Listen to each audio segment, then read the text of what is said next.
तुम अध्यक्ष महोदय, आप में से बहुत से अपने अपने कार्य क्षेत्र में विशेषज्ञ हैं और निस्संदेह जब आप घटनाओं का काफ़ी ध्यानपूर्वक विश्लेषण करते हैं, शायद और बहुत से लोगों से अधिक आप उन घटनाओं के समझने में अपने पूरे अनुभव का उपयोग करते हैं। फिर भी यह बहुत संभव है कि जो धारणाएं लेकर आप चल रहे हो वे हमेशा ठीक न हों। यह हो सकता है कि आपके विचारों के आधार रूप ऐसी कोई बात हो जो कि अब प्रासंगिक नहीं रही। हो सकता है कि आप आज की गतिशील दुनिया का ध्यान रखते हुए विचार न कर रहे हों, बल्कि स्थिर संसार की कल्पना बनाकर विचार न कर रहे हों। इस स्थिति के कारण मैं अनुभव करता हूँ कि आज भारत के वातावरण में एक महान अवास्तविकता आ गई है। चाहे मैं आपसे बात कर रहा हूँ, चाहे श्रमिकों से, चाहे किसी और से।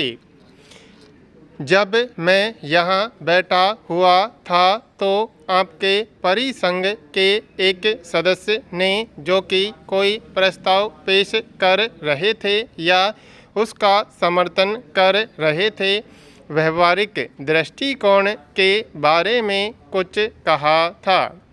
क्योंकि उद्योगपति और व्यवसायी व्यवहारिक होने का अवश्य ही गर्व करते हैं।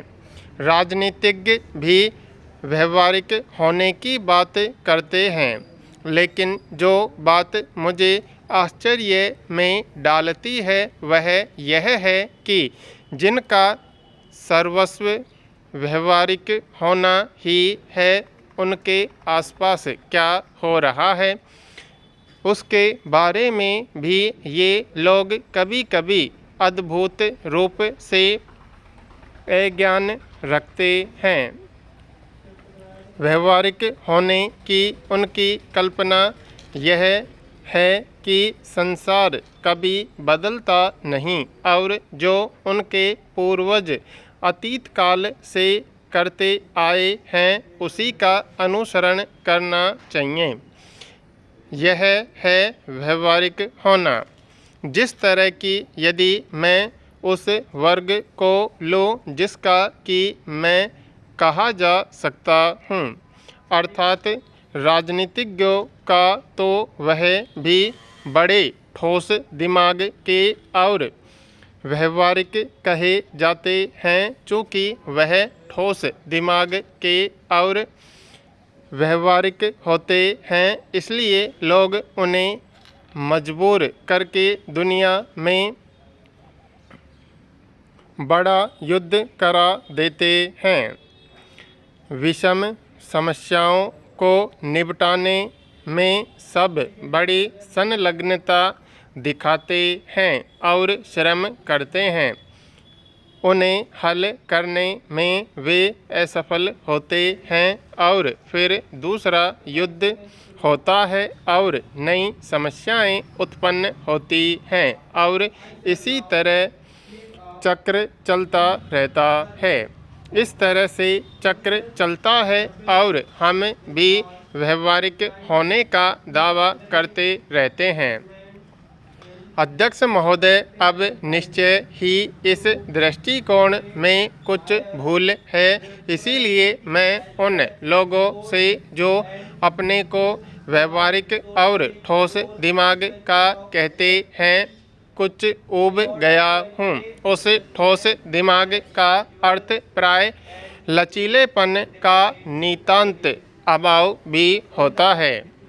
दूसरी चीज़ लीजिए, आज चाहे विदेशी क्षेत्र को देखिए, चाहे घरेलू क्षेत्र को, जो बात हर एक व्यक्ति जानता है वह यह है कि सब चीज़ें आपस में परस्पर संबद्ध होती हैं। आज आप उन्हें अलग अलग नहीं कर सकते। आप भारत की समस्याओं पर आज इस तरह नहीं विचार कर सकते मानो उनका संसार की समस्याओं से राजनीतिक अथवा आर्थिक दृष्टि से कोई संबंध ही न हो। इसके अर्थ ये होते हैं कि हम संसार के दूसरे भागों में जो कुछ हो रहा है उसे समझें। यह सरल बात नहीं है, क्योंकि दुनिया के दूसरे भागों में भी जिसे व्यवहारिक समझा जाता है उसकी पूजा चल रही होती है।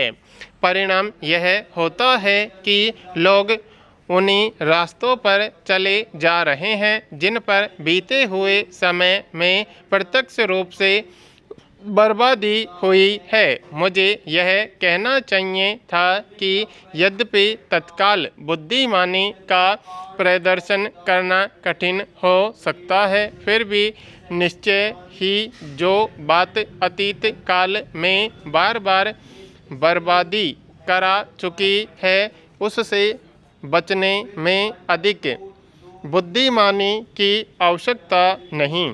लेकिन एक अजीब बात है कि हमने ऐसा नहीं किया।